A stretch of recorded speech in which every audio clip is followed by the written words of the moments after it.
भक्त प्रहलाद भगवान का गुणगान गा रहे हैं।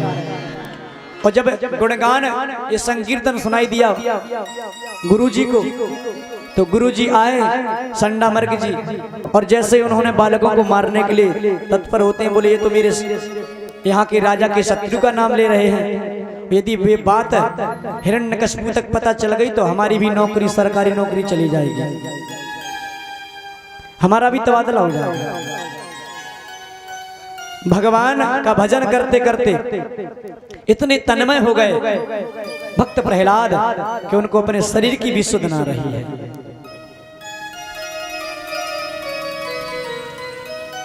जैसे ही गुरुजी ने मारने के लिए आगे बढ़े और जैसे एक बालक को स्पर्श किया ही था कि वो भी तातथिया करके नाचने लगे, वो भी नाचने लगे। गुरु शुक्राचार्य आए, उनने भी जैसा किया संडामर्ग ने वैसे ही उनको मारने के लिए शुक्राचार्य भी आए, तो शुक्राचार्य भी तातथिया करके नाचने लगे। और जैसे ही कान में बात हिरण्यकशिपु की पहुंची तो कहा देखो, अपने द्वारपालों से कहा देखो ये मेरे शत्रु का भजन कौन कर रहा है। द्वारपाल वहां पर जाते हैं तो देखते हैं कि ये तो यहाँ पर गुरु संडामर्ग के स्कूल में चल रहा है। तो जैसे ही द्वारपाल ने उन बच्चों को रोकने के लिए जैसे ही हाथ बढ़ाया तो उनको भी करंट लगा, या वो तो करंट है जिसको लगेगा वही, जितने लोग करंट को पकड़ते जाएंगे करंट उतना ही दौड़ेगा। वो भी तातथिया करके नाचने लगे। हरे कृष्ण कृष्ण कृष्ण हरे हरे, हरे राम राम राम हरे हरे। और जैसे ही भक्त प्रहलाद के पिता हिरण्यकशिपु पहुंचे, देखा, बोले बताओ यहाँ तो सभी मस्त हो गए हैं मेरे शत्रु के गाने में। तो जैसे ही उन्होंने प्रहलाद को पकड़ा तो महाराज संकीर्तन बंद हो गया। यहाँ पर परीक्षित ने प्रश्न कर दिया महाराज सुखदेव जी से कि कहा आप हमें ये बताइए कि उनके गुरु संडामर्ग जब पहुंचे तो वो भी नाचने लगे, शुक्राचार्य भी पहुंचे वो भी नाचने लगे, यहाँ तक कि द्वारपाल भी गए, उन्होंने भी हाथ आगे बढ़ाया तो वो भी तातथिया करके नाचने लगे। लेकिन हिरण्यकशिपु क्यों नहीं नाचा, वो भी तो गया था। तो आज सुखदेव जी कहते हैं राजन, जिसका बल्ब फ्यूज होता है ना वो कभी भी उजाला नहीं देता। और जितने भी लोग यहाँ पर गए थे उनका भक्ति का जो बल्ब था वो तो सही था, लेकिन जो हिरण्यकशिपु थे इनके पास भक्ति नहीं थी, भगवान से दोष करते थे, इसलिए इनका बल्ब फ्यूज था। और जब फ्यूज बल्ब होगा आप लाइट में लगाएंगे वो कभी नहीं जल पाएगा, जो सही होगा साबुत होगा वो जल जाएगा। आज भक्त प्रहलाद से बड़े क्रोध में हिरण्यकशिपु कहता है, अरे दुष्ट, तूने मेरे परिवार की नाक कटवा दी, तू मेरे शत्रु का नाम लेता है। अच्छा, यदि तू मेरे शत्रु का नाम लेता है तो बता तेरा शत्रु, मेरा शत्रु कहाँ है। भक्त प्रहलाद ने कहा पिताजी, आप मेरे पिताजी, आप कैसी बात कर रहे हैं, वो केवल हमारे ही पिताजी नहीं है, वो सारे संसार के पिता हैं, परम पिता पुरुष हैं।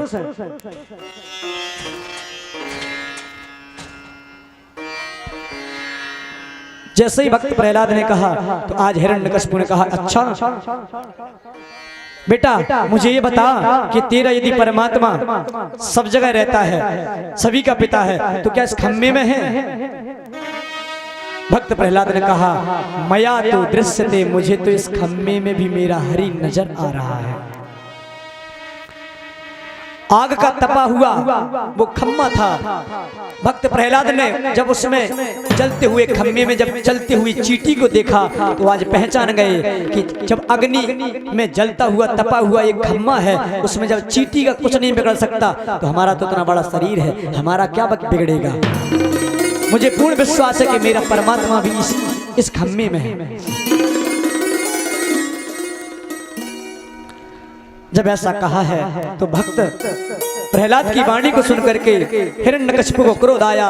जैसे ही गधा को लिया, तो गधा को जैसे ही खम्भे में मारा महाराज, तो खम्भा के दो टुकड़े हो जाते हैं। जैसे खम्भा फटा तो बीच में से एक बहुत विचित्र प्राणी प्रकट हो गया, जिसका धड़ तो शरीर का मानव की तरह था, और जो चेहरा था वो शेर की तरह था। चिंघाड़ने लगा, बड़े बड़े नाखून थे, बड़े बड़े विकराल भौहें थी, बहुत बड़े बड़े लाल कलर के नेत्र थे। आज चिंघाड़ने लगा कि गड़ गड़ गड़ गड़ानो खम्भ फाटो चर चरानो, निकसो नर नार को रूप अति भयानक है। गड़ गड़ गड़ावे दसन जीप लप लपावे, चितपत सरोज मानो अंग जात खानो। और जैसे ही उसका भयंकर शब्द आकाश में पहुंचा तो समस्त देव ऋषि भूत प्रेत पिशाच शाकनी डाकनी सभी घबरा गए। बोले महाराज अब प्रलय होने जा रहा है। और जब हिरण्यकशिपु ने ऐसे विचित्र प्राणी के दर्शन किए तो कहा आप कौन हैं? बोले मुझे नहीं पहचाना। बोले नहीं। बोले मैं तेरे पुत्र प्रहलाद का सच्चा पिता हूं, मेरा नाम है नरसिंह। बोले नरसिंह भगवान की। नरसिंह भगवान प्रकट हो जाते हैं।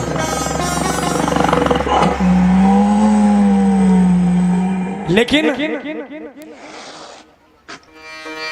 हिरण्यकशिपु बोला कि तो तुम क्यों प्रकट हुई? बोले हम तुमसे युद्ध करेंगे। भगवान ने कहा अच्छा मुझसे युद्ध करेगा तो आजा मैदान में। क्योंकि हिरण्यकशिपु जानता था कि न तो मुझे दिन में मरना है न रात्रि में, मुझे तो कभी मरना ही नहीं हो, मैं तो अमर हूं। अमृत का वरदान प्राप्त है मुझे।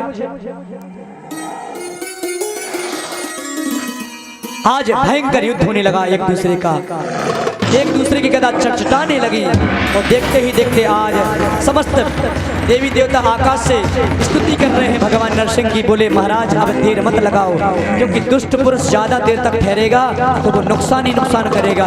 ऐसे दुष्टों को तो तत्काल ऐसे लोगों को वध कर देना चाहिए।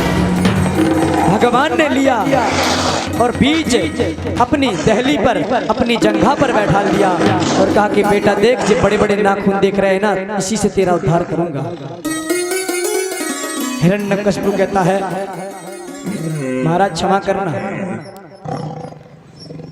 मुझे वरदान है ब्रह्मा जी की, ना तो मैं दिन में मरूंगा ना मैं रात्रि में। भगवान ने कहा देख बेटा ना दिन है ना रात्रि, सायंकालीन वेला है। भगवान से उसने फिर कहा मैं ना अंदर मर सकता हूँ ना बाहर। भगवान ने कहा ना तू अंदर है ना बाहर, बीच दहली पर बैठा है। और भी मैंने वरदान मांगे थे। भगवान ने कहा क्या मांगा था? बोले ना मैं ऊपर मरूंगा ना नीचे। भगवान ने कहा ना तू आकाश में है ना पाताल में है ना पृथ्वी पे है, तू मेरी जंघा पर लेटा हुआ है। अब तो उसके फल विपरीत जा रहे हैं। उसको पुनः याद आ गया अपने वरदानों का। कहा मैं ना किसी अस्त्र से मरूंगा ना मैं किसी शस्त्र से। भगवान ने कहा जो बड़े बड़े नाखून देख रहे हैं ना, इसी से तेरा शरीर को विदीर्ण कर दूंगा। हाँ मैंने एक वरदान और भी मांगा। भगवान ने कहा क्या मांगा? तुम बता चाहता क्या मांगा? बोले आज से किसी भी 12 महीने में मेरी मृत्यु नहीं होगी। भगवान ने कहा सुन, ये जो महीना चल रहा है ये बोले अधिक मास है, मलमास का महीना है जो अभी पड़ा था अभी इस वर्ष।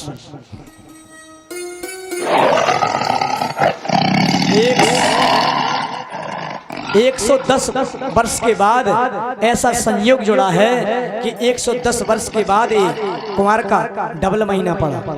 कभी आपने ऐसा देखा कि पहली 15 में पुरखा हो गए और फिर बीच में 1 महीने का गैप, फिर नवरात्रियां आई। 110 वर्ष पूर्व पड़ा था वो आज 2021 के समय 2020 में पड़ा था, जिसको हम और आप कहते हैं लाड़ों का महीना, मलमास का महीना। इसलिए बेटा आज तेरे बचने का कोई भी उपाय नहीं है। तब तो वो हाहाकार करने लगता है। आज भगवान ने विचार किया कि इस व्यक्ति ने मेरे भक्त का बहुत अपमान किया था, बड़े बड़े मतवालियों हाथियों से कुचलवाया था, जहर दे दिया था, समुद्र में फेंक दिया था, बड़े बड़े पत्थरों से कुचलवाया था, लेकिन इसका कुछ भी बाल बांका नहीं हो पाया, क्योंकि जाको राखे साया मार सके ना कोई और बाल न बांका कर सके जो जग बैरी हो। जिसके ऊपर भगवान की कृपा होती है, भगवत कृपा होती है, उसको कोई नहीं सता सकता, उसको कोई नहीं मार सकता। आज भगवान ने विचार किया कि इस दुष्ट ने मेरे भक्त प्रहलाद को बहुत कष्ट दिया है, तो आज देखते ही देखते उसके शरीर में अपने नाखूनों को गोपो दिया महाराज, बीच से चीर दिया उसके शरीर को, जिससे कि उसकी आंतें पीते निकाल करके फेंक देते हैं और उसका सिर धड़ से अलग करके खेलने लगते हैं। जैसे कोई छोटा सा बालक रंग बिरंगी फुटबॉल से खेलता है, उसी प्रकार उसके सिर को धड़ अलग करके आज भक्त प्रहलाद के परम पुरुष परमात्मा नरसिंह भगवान खेलने लगते हैं। बोले नरसिंह भगवान की जय। राजन, इस प्रकार से भगवान ने उस दुष्ट का प्राणांत किया है। जैसे प्राणांत किया तो समस्त देवी देवता कांपने लगे, भाग गए वहां से, लेकिन भक्त प्रहलाद सामने खड़े हैं नरसिंह भगवान के। नरसिंह भगवान ने जब उस बालक को देखा तो आंखों में अश्रुधारा बह चली है। कहते हैं बेटा, मुझे एक बात समझ में नहीं आई, जब मेरा प्राकट्य हुआ तो सभी देवी देवता भाग गए डर के मारे, लेकिन तू क्यों नहीं भागा, इसका क्या कारण है बेटा? तो आज भक्त प्रहलाद कहते हैं पिता क्षमा करना, जब जंगल में शेर चिघाड़ता है तो छोटे मोटे जानवर ऑटोमेटिक भाग जाते हैं, लेकिन शेर का बच्चा को और खुशी होती है कि मेरे पिताजी आ गए हैं। ऐसी वाणी जब सुनी तो आज भक्त प्रहलाद को भगवान ने अपनी गोदी में बैठा करके दोनों बैयों से भर लिया और सिर सूंघने लगे, वस्त्रधारा से आज भक्त प्रहलाद को नहलाने लगे।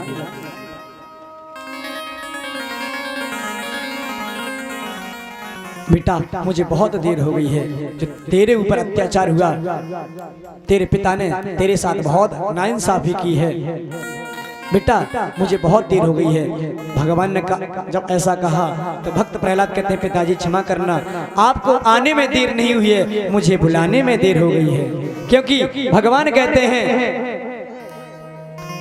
कि भक्त एक बार मुझे बुला करके तो देखे, मैं उसके पास दौड़ा चलाता हूँ। भगवान को आने में देरी कभी नहीं होती है, हमको बुलाने में देरी होती है। कि बोले प्रभु प्यारे अंग कोमल तुम्हारे, दुष्ट असुरों ने तारे मम नाम एक गाने में। गिरी से गिराया तुम्हें जल में डुबाया, दुख पहुंचाया तुम्हें अग्नि के जलाने में। मंजुल मुखार चूम कहे प्रभु बार बार, क्षमा करो पुत्र मुझे देर भैयाने में। क्षमा करो पुत्र मुझे देर भैयाने में। भगवान भक्त प्रहलाद से क्षमा याचना करते हैं, लेकिन भगवान ने जब ऐसा कहा तो आज भक्त प्रहलाद स्वतः रोने लगे। बोले पिता, मैं समझ गया कि आप वास्तव में दयालु हैं, आपसे ज्यादा कोमल, आपसे ज्यादा दयालु कोई हो नहीं सकता। भगवान ने कहा बेटा, मैं तेरे लिए कोमल हूं और दुष्टों के लिए बहुत कठोर हूं। आज भगवान ने कहा बेटा कुछ मुझसे मांग, तो पहले तो कुछ नहीं मांगा, पहले तो भगवान के भक्त प्रहलाद नरसिंह भगवान की स्तुति करते हैं। सपाद मूले पतितं तमर्भकं, बेलोक देवाः कृपया परिप्लुताः। उत्थाय तच्छीष्ण दधा कराम्बुजं,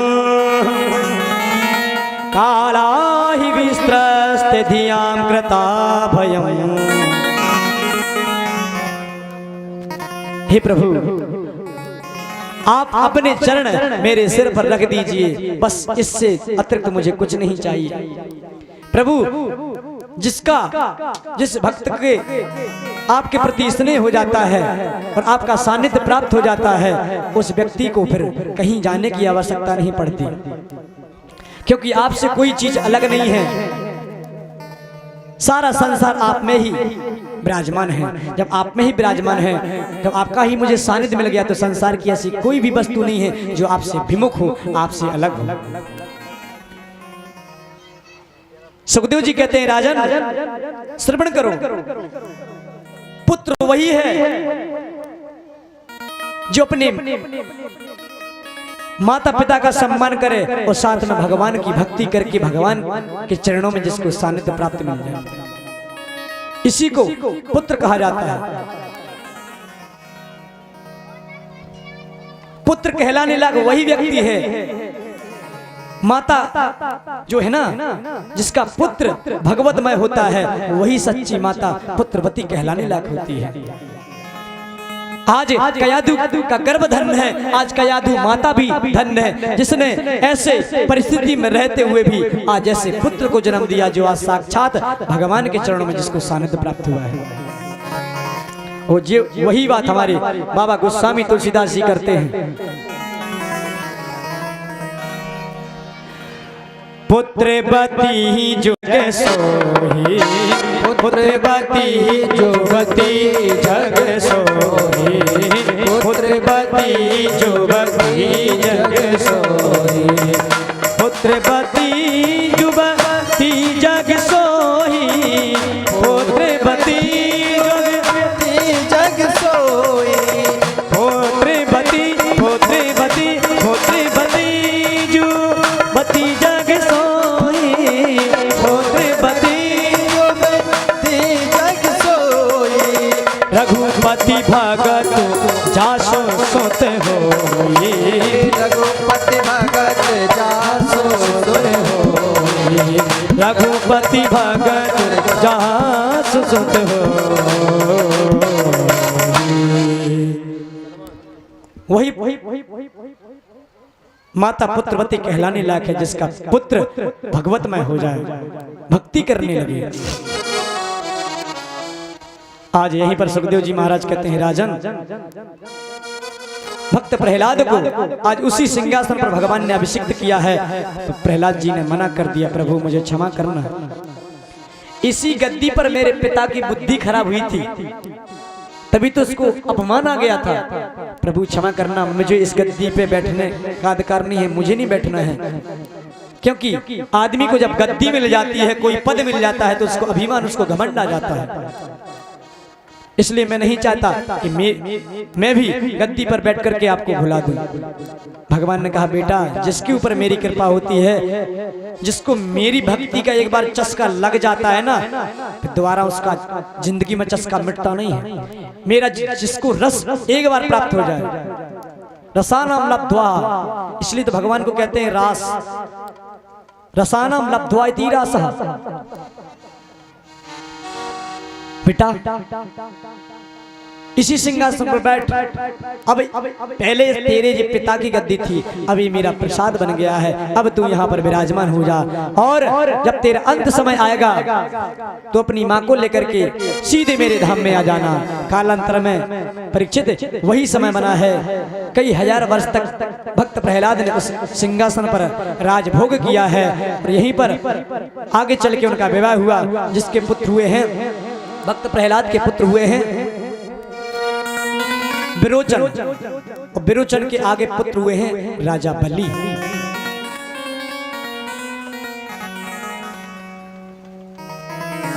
सुखदेव जी कहते हैं, राजन भगवान की उनको परम भक्ति प्राप्त हुई है, और यहीं पर भागवत में बताते हैं कि 4 प्रकार के जीवन जीना चाहिए मनुष्य को।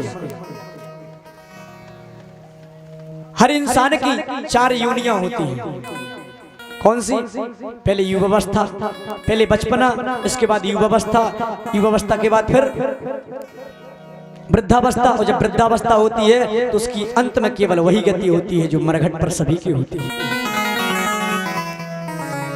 हर व्यक्ति को जीना है यदि तो भागवत के सप्तम स्कंद के 11वें अध्याय से 15वें अध्याय तक पूरी भागवत पढ़ ले, उसको कैसे जीना है सब आ जाएगा।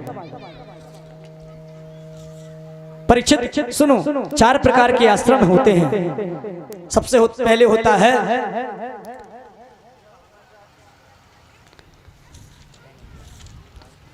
बोलो बांके बिहारी लाल की जय जय।